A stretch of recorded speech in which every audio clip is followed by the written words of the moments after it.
अब हम डिस्कस कर लेते हैं कि ये सेंसस मेथड क्या है।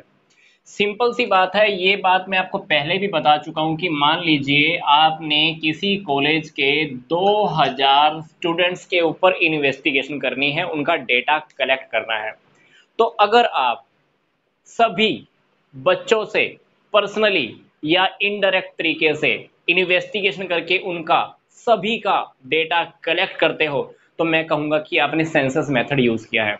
मतलब सेंसस मेथड में क्या होता है, जो भी आपका इन्वेस्टिगेशन का एरिया होता है, जिसको हम पॉपुलेशन या यूनिवर्स भी बोलते हैं, तो मतलब पॉपुलेशन या यूनिवर्स में से अगर आप हर एक आइटम के ऊपर काम करते हो, डेटा कलेक्ट करते हो, तो उसको हम बोलते हैं सेंसस मेथड।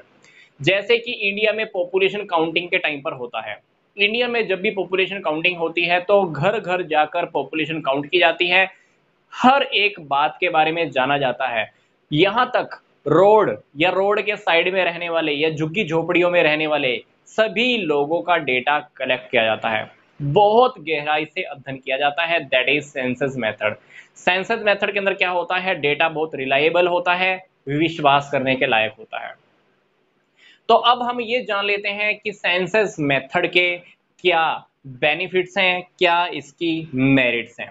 सबसे पहले पॉइंट जो हमको सामने नजर में आ रहा होगा, दैट इज रिलायबल। मतलब जब भी हम सेंसस मेथड का यूज करते हैं, ये बात मैंने आपको पहले भी बता दी है कि हर एक आइटम का हम डेटा कलेक्ट करते हैं, तो डेफिनेटली आप सोच कर देखो, डेटा बहुत रिलायबल होगा, विश्वास करने के लायक होगा। दूसरी बात, एक्यूरेट भी होगा। एक्यूरेट का मतलब शुद्धता, क्योंकि हमने डेटा कलेक्ट किया है एक एक पर्सन का, एक एक आइटम का, इसलिए उस डेटा को हम शुद्धता के अंदर भी माप सकते हैं। मतलब हम कह सकते हैं कि वो डेटा एक्यूरेट होगा। फिर अगला जो मेरिट आ रहा है वो है हमारे पास लेस बायस्ड। लेस बायस्ड मतलब भेदभाव की तो कोई संभावना होगी ही नहीं, क्योंकि हमने हर किसी का डेटा कलेक्ट किया है। क्योंकि विश्वास करने के लायक तो हम पहले ही कह चुके हैं, इसलिए हम ये कह सकते हैं कि वो डेटा भेदभाव से रहित होगा, मतलब कहीं पर भी बायसनेस नहीं होने वाली है। अगला पॉइंट जो है वो है एक्सटेंसिव इंफॉर्मेशन। एक्सटेंसिव इंफॉर्मेशन, हमने क्या किया है सेंसस मेथड के अंदर, 2000 बच्चों का डेटा कलेक्ट किया है। अब जब हमने डेटा कलेक्ट किया होगा तो क्या होगा, बहुत सारी इंफॉर्मेशन और भी आई होंगी। वो मेल है, फीमेल है, किसकी फैमिली अच्छी है, किसकी फैमिली के अंदर इनकम ज़्यादा है, कम है, वट जो भी है। जैसे कि पॉपुलेशन काउंटिंग के टाइम पर होता है, पॉपुलेशन काउंटिंग करने के अंदर हम काउंट करने जाते हैं कि लोग कितने हैं, इंडिया में लोग कितने रहते हैं, पर इसके अलावा भी काफ़ी सारी इंफॉर्मेशन हमें और भी मिल जाती है। इसलिए बहुत गहराई से और काफ़ी सारी इंफॉर्मेशन कलेक्ट करने का बेनिफिट हमको इस सेंसस मेथड से मिल जाता है। नेक्स्ट है हमारे पास स्टडी ऑफ डाइवर्स इंफॉर्मेशन। मतलब जहां पर अलग अलग तरह के लोग रहते हैं, इंफॉर्मेशन अलग अलग है या फीचर्स अलग अलग तरह के हैं, तो वहां पर भी सेंसस मेथड अप्लाई करना बहुत इजी रहेगा। क्योंकि जब आप पॉपुलेशन काउंटिंग करने जाते हो तो सोचकर देखो कितनी कैटेगरीज आपको स्टडी करने को मिलती हैं, कितने सारे लोग, कितने सारे टाइप्स, कितनी सारी स्टेट्स, आपको डिफरेंट डिफरेंट इंफॉर्मेशन भी कलेक्ट हो जाती है। नेक्स्ट है हमारे पास स्टडी ऑफ कॉम्प्लेक्स इन्वेस्टिगेशन। सबसे अच्छा एग्जांपल मैं आपको फिर दे रहा हूं, पॉपुलेशन।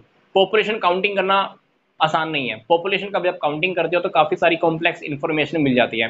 कितने लोगों के पास नौकरियां हैं, कितने लोगों के पास नौकरियां नहीं है, कितने लोग पढ़े लिखे हैं, कितने लोग पढ़े लिखे नहीं है, कहाँ पे लोगों को खाना मिल रहा है, नहीं मिल रहा है, कहाँ पर कितने लोग रहते हैं। तो बहुत सारी इंफॉर्मेशन और भी कहीं ना कहीं कलेक्ट हो जाती है। ऐसी इंफॉर्मेशन जिनको कलेक्ट करना बहुत कॉम्प्लेक्स है, वो आप सेंसस मेथड के थ्रू कलेक्ट कर पाते हो। यस, कुछ जगह, कुछ इंफॉर्मेशन आपको पता होती हैं कि बहुत कॉम्प्लेक्स हैं, तो अगर आप सेंसस मेथड का इस्तेमाल करते हो, सेंसस मेथड को अगर आप सेलेक्ट करते हो, तो काफ़ी कॉम्प्लेक्स डेटा भी आप कलेक्ट कर पाओगे। जो आपकी इन्वेस्टिगेशन जो आपको लग रही थी कि टेढ़ी है, जो इन्वेस्टिगेशन आपको लग रही थी कि करनी बहुत मुश्किल है, वो सेंसस मेथड के थ्रू आप उसको अप्लाई कर पाओगे, डेटा कलेक्ट कर पाओगे।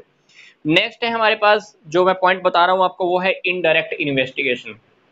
सेंसस मेथड के अंदर आप इनडायरेक्ट इन्वेस्टिगेशन भी कर सकते हो।